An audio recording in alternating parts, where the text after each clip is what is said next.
L'échiquier international, bienvenue à vous. L'évolution du conflit multidimensionnel impliquant l'Iran, les États-Unis et l'hydre talmudiste atteint un paroxysme d'intensité, surtout entre le 6 mars jusqu'à la nuit dernière.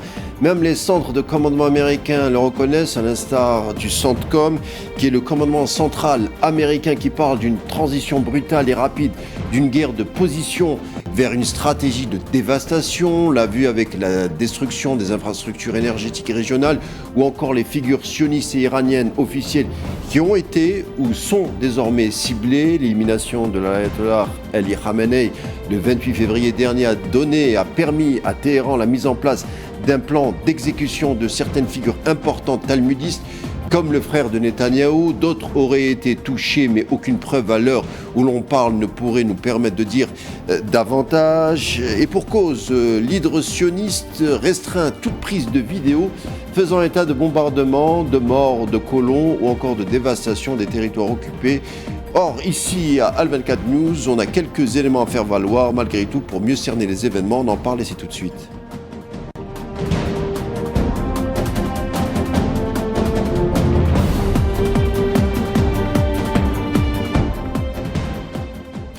L'hydre talmudiste serait-elle sous pression en temps de guerre? Difficile de valider, vous devez le savoir, la véracité des nouvelles, sauf que les langues se délient depuis 24 heures et les gens sur place se mettent à relier des documents, des funérailles militaires circulent en ligne, des publications évoquent des lourdes pertes au sein de l'armée coloniale après les frappes iraniennes ou les frappes du Hezbollah, ainsi que les affrontements à la frontière. Que se passe-t-il vraiment? On posera la question à Hichem Lehmissi. Bonsoir. Est-ce que Lehmissi m'entend? Il nous parle depuis Genève. Oui, bonsoir, oui, je vous entends tout à fait. Bonsoir, oui, bonsoir. Hichem. Ça va, vous allez bien? Analyste en géopolitique, chargé de cours à l'Université de Genève et chroniqueur aussi à la revue Bastille, entre autres. Alors Hichem, l'information est sévèrement quadrillée par l'hydre talmudiste concernant les dégâts des missiles iraniens et surtout son lot de pertes humaines. Mais les langues se délient, on l'a dit, à cause des pressions qui augmentent dues au bombardement. Israël Katz, par exemple, qui est autre que le ministre de la Défense talmudiste, qui a reconnu ouvertement et sans embâche que ni son entité ni Washington ne peuvent mettre fin de façon décisive à la confrontation avec l'Iran. Mais, je cite, « Seul le peuple iranien est capable de mettre fin à la confrontation en renversant le régime. » Les pressions politiques, on le voit à Hichem, visiblement n'ont pas l'effet escompté. C'est bien cela qu'on comprend d'après cette déclaration. Alors, cette déclaration, comme tous les types de déclarations de ce genre, exprime surtout une chose qui me paraît fondamentale, c'est que aujourd'hui, en réalité, que ce soit les armées israéliennes ou américaines, bien elles se trouvent en situation de difficulté face à l'Iran, situation de difficulté qui est liée en fait à la réalité du terrain, c'est-à-dire autant les Israéliens que les Américains bombardent intensivement l'Iran et continuent de le faire, notamment en s'attaquant à des équipements et des infrastructures civiles. Notamment des hôpitaux, des écoles, mais de façon générale, on parle quasiment d'une 150 écoles environ qui ont été bombardées à la fois par les Américains et les Israéliens, ce qui interpelle beaucoup et qui est une violation totale du droit international. Mais ce qu'il faut regarder, c'est qu'en représailles, les Iraniens sont toujours en capacité de frapper des cibles américaines et israéliennes. Donc les cibles américaines sont toutes les bases terrestres et aériennes du Moyen-Orient, mais de plus en plus également les intérêts économiques américains qui sont visés. On a eu de nombreux sièges de banques américaines en Arabie Saoudite et dans d'autres pays du Golfe qui ont été touchés. Et puis pour ce qui concerne Israël, eh bien, des sites militaires ont été lourdement frappés par les tirs de missiles iraniens, mais également les drones qui sont lancés en essaim et qui parviennent maintenant à déjouer très facilement les systèmes anti-aériens, mais également des intérêts économiques, soit des usines liées à l'armement, mais en tout cas tout prioritairement surtout des cibles stratégiques. Et en cela, nous ne sommes pas dans un conflit symétrique dans les cibles qui sont visées, où on a en réalité une situation très paradoxale où les Américains et les Israéliens visent de plus en plus en fait les civils dans l'objectif de faire abandonner en fait l'effort de guerre qui est mené par les Iraniens, et à l'inverse des Iraniens qui ont mené véritablement une stratégie très ciblée visant en fait à affaiblir les systèmes de détection américains et israéliens, et puis les capacités de riposte de ces deux derniers après les frappes iraniennes. Et en cela, c'est très intéressant, puisqu'on a une guerre qui est menée de façon très rationnelle par les Iraniens, qui clairement ont préparé la situation, et de l'autre côté, il y a des Américains, des Israéliens qui se trouvent dans une impasse, laissant penser qu'ils se sont engagés en fait dans un conflit sans avoir pris en considération l'Iran dans sa réalité militaire objective. Alors Hichem, on reste encore un tout petit peu sur la déclaration d'Israël 4 et on revient un tout petit peu vers le 28 février dernier. En tuant Khamenei, c'est l'approche en tout cas américaine, en tuant Khamenei, on aurait voulu provoquer la chute du régime et une guerre civile, c'est-à-dire qu'on inciterait la nation iranienne à se combattre, à combattre contre elle-même. Et puis Washington, après coup, aurait soutenu un camp en parlant de celui de la liberté, des droits de l'homme et du combat pour la démocratie. On avait préparé, on le sait, Reza Pahlavi, l'Américain, à prendre le pouvoir.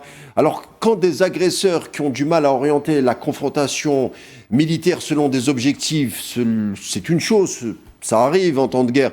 Mais dans cette cacophonie, d'après les déclarations américaines, on a l'impression que le récit, le narratif est en train de prendre l'eau, comme on dit, quand on écoute par exemple Pete Hegseth, le secrétaire de la défense américaine.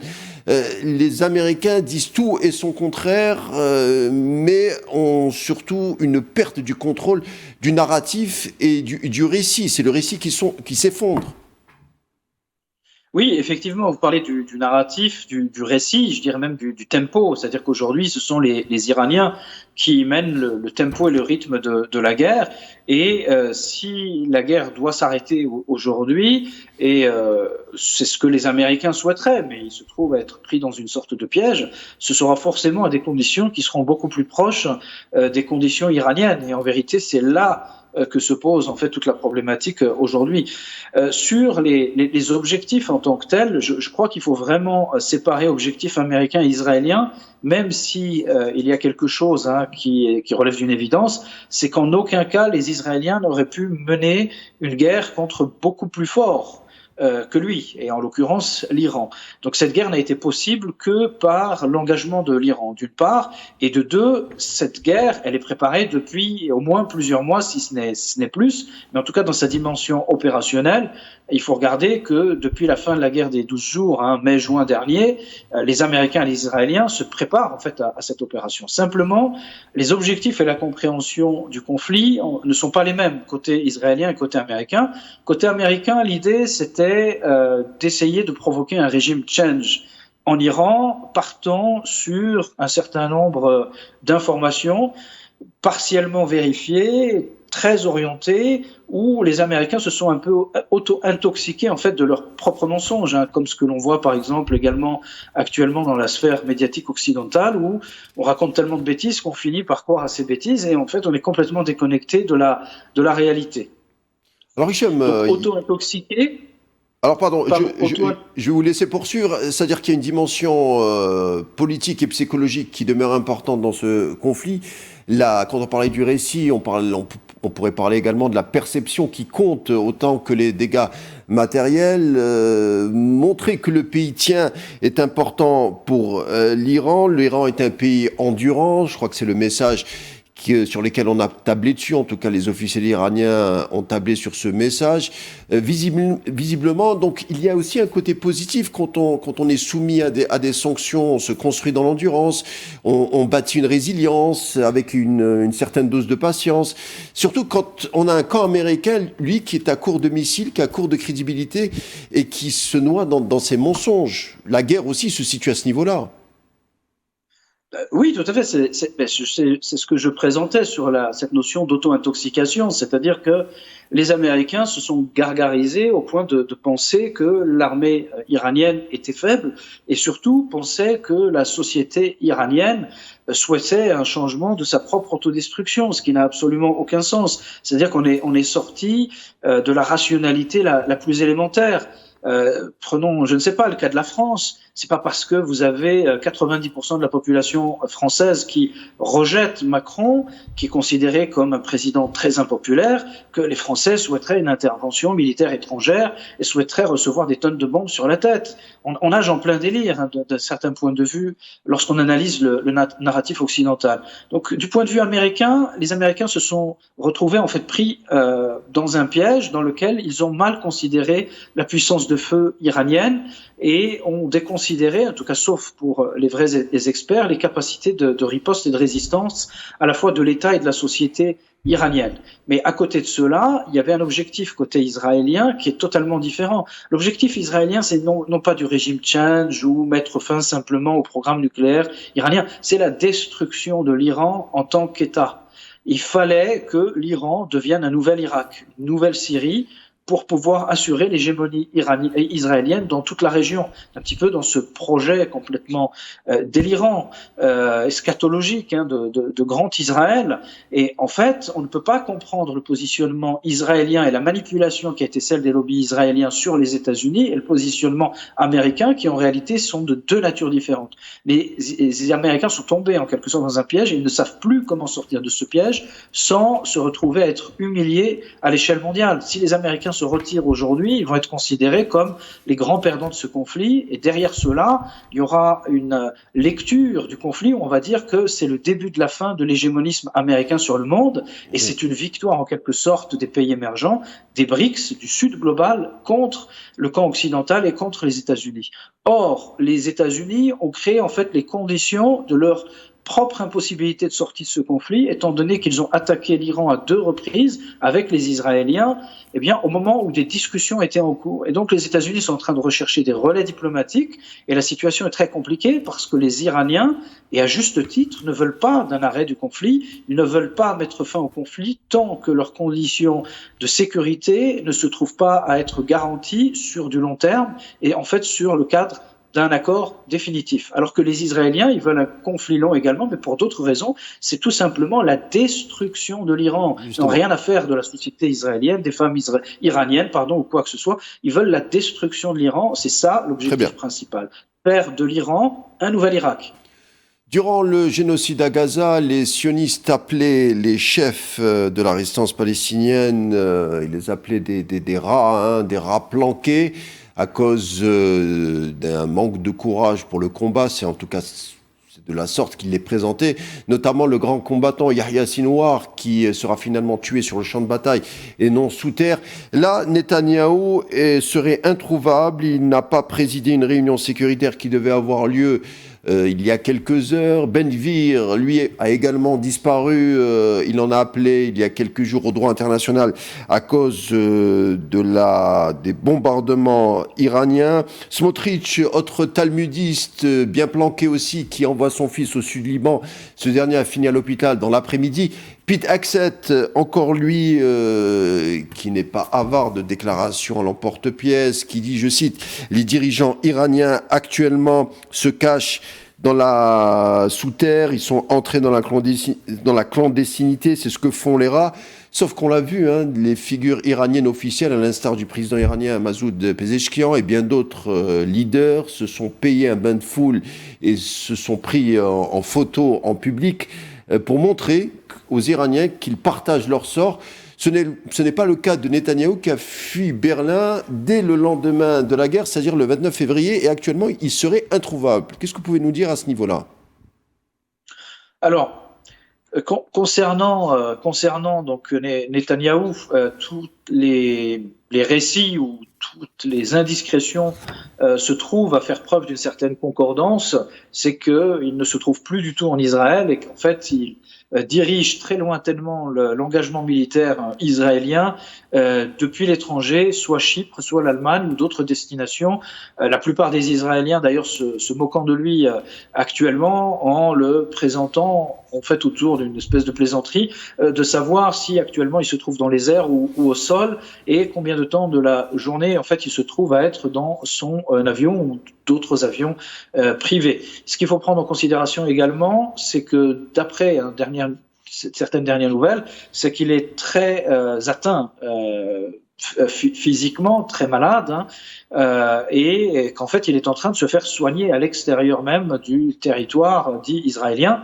Et ce qui est intéressant de regarder plus globalement, c'est qu'effectivement on peut faire une comparaison entre l'attitude de dignité et de résistance de certains dirigeants qui ont la légitimité d'appartenance à leur terre et d'autres dirigeants en réalité qui s'inscrivent dans une toute logique avec leurs enfants qui sont réfugiés aux États-Unis pendant que toutes les personnes du même âge de leur classe sont envoyées en fait au combat face aux combattants libanais aux frontières ou bien engagés dans ce conflit meurtrier contre l'Iran. Et effectivement, on a ici une crise du récit qui est également un élément dans la société israélienne de mobilisation, certes timide, mais réelle, en fait, contre cette guerre dont ils savent qu'elle va être destructrice pour leur société et les villes dans lesquelles ils essaient de se réfugier tant bien que mal, alors que leurs dirigeants se trouvent pour beaucoup soit être à l'étranger ou être passés complètement dans la clandestinité, contrairement aux dirigeants iraniens, effectivement, qu'on a vu hier dans de nombreuses vidéos, en fait, à parader tout simplement dans les rues de Téhéran. L'Iran apparaît aujourd'hui comme une puissance qui se bat seule contre deux autres puissances nucléaires hautement armées, étant plus sous embargo depuis plus de 60 ans. Ça force le respect, objectivement parlant. C'est Dan Kane qui le dit, le chef d'état-major interarmé des États-Unis, qui le reconnaît lui-même. L'Iran, je cite, l'Iran s'adapte comme nous et ils se battent, je respecte ça.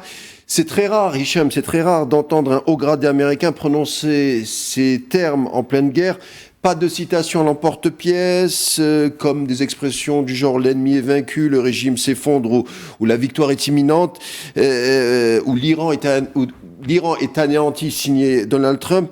C'est juste c'est juste un constat lucide, presque admiratif, signé général Dan Kane, général interarmé des États-Unis d'Amérique. Ça en dit long.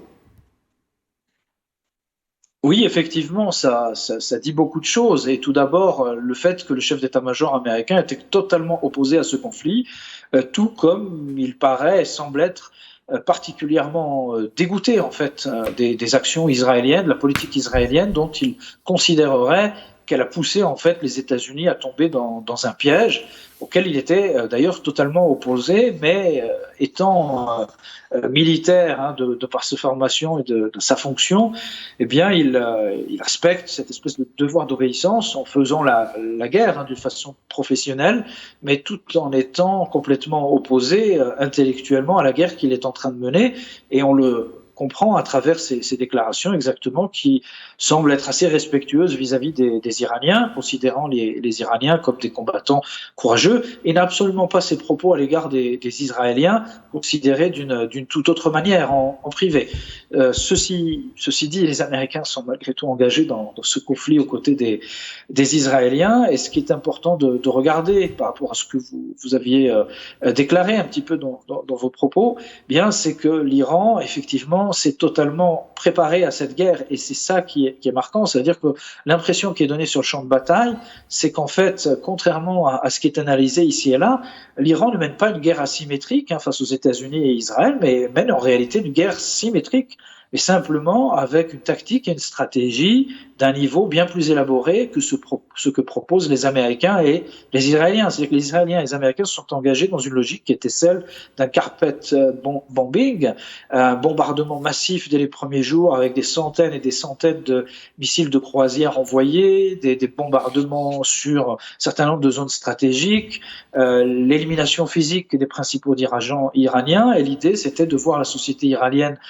s'écrouler et au final créer un espèce de chaos qui aurait permis, eh bien, peut-être soit la mise en avant d'un certain nombre de forces sécessionnistes en Iran, notamment parmi des groupes militants liés à des populations minoritaires, qui aurait permis de dire qu'il existerait un soulèvement massif ou important en Iran et aux États-Unis de pouvoir se retirer, et aux Israéliens de créer le chaos, qui est l'objectif premier des Israéliens dans toute la région.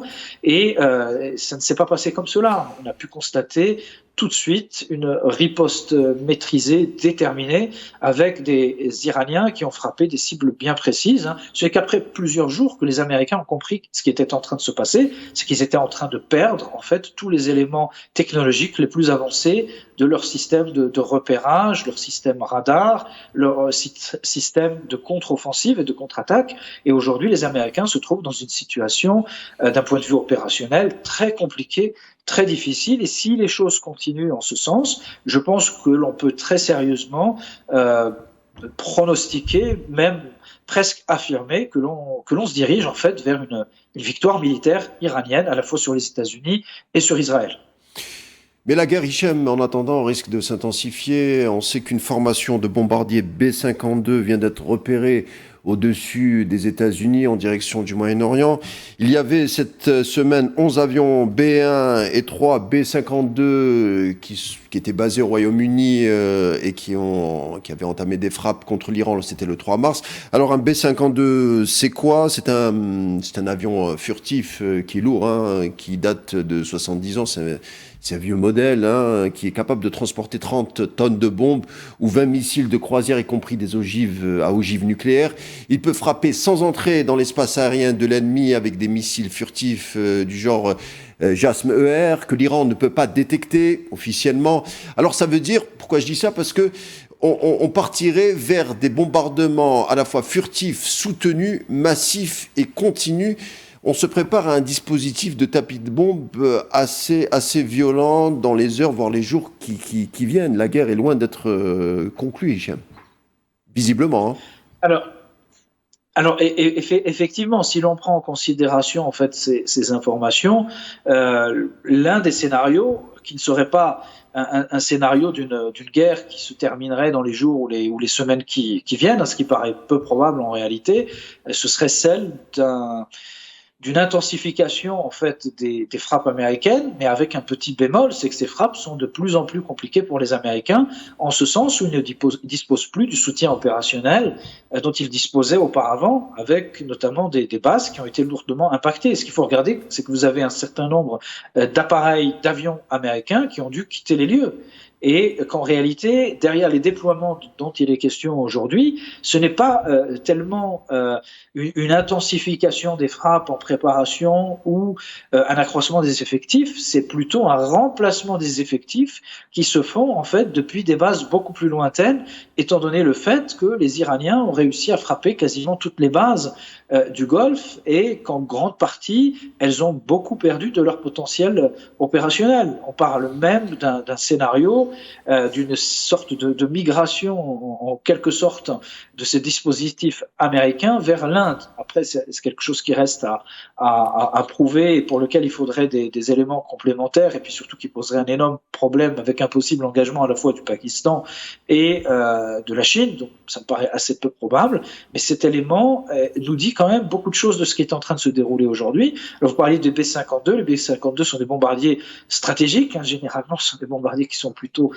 destinés soit au scénario de frappe nucléaire ou utilisés dans des conflits haute intensité, qui veut dire véritablement que les Américains se préparent à une logique d'escalade, mais cette logique d'escalade n'aurait pas de sens si elle n'est pas accompagnée d'un engagement militaire au sol qui va constituer un véritable problème aux États-Unis et ouvrir la voie à une crise politique majeure qui a déjà commencé à travers des contestations de plus en plus fortes sur le sol américain, que ce soit à travers des personnalités intellectuelles, des personnalités politiques, mais également dans les médias. On se retrouve quand même avec des médias comme CNN ou alors Fox News, qui originellement est complètement aligné au camp des républicains extrémistes, à la façon Trump, et qui ont critiqué assez violemment l'action militaire de Trump et dénoncé notamment le bombardement d'une des écoles dans lesquelles près de 200 petites filles ont été sauvagement assassinées par la frappe américaine, ce qui signifie que quelque part, à une certaine échelle aux États-Unis, Trump commence à être tout simplement lâché et je pense qu'il faudrait savoir analyser la continuation du conflit à travers cette information qui est très importante. Moi, je ne suis pas certain que Trump reste à la tête de la présidence américaine dans les mois qui viennent.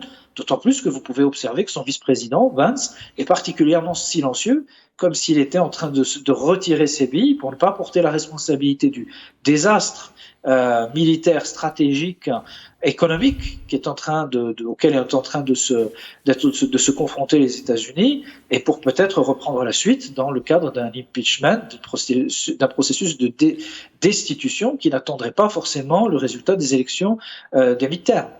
On verra d'ici là ce qui se passera avec cette guerre en Iran qui se poursuit à l'heure actuelle et qui risque encore de dévoiler pas mal d'autres surprises et autres séquences. Hicham Lamissi, merci d'avoir été des nôtres, analyste en géopolitique et chargé de cours à l'Université de Genève, également chroniqueur à la revue Bastille, entre autres. Merci, je vous dis à bientôt. Merci. Au revoir. L'échiquier international se conclura ici. Merci de nous avoir prêté attention. Je vous laisse avec la suite des programmes sur Al24 News et on se retrouve demain. D'ici là, portez-vous bien et bonne soirée.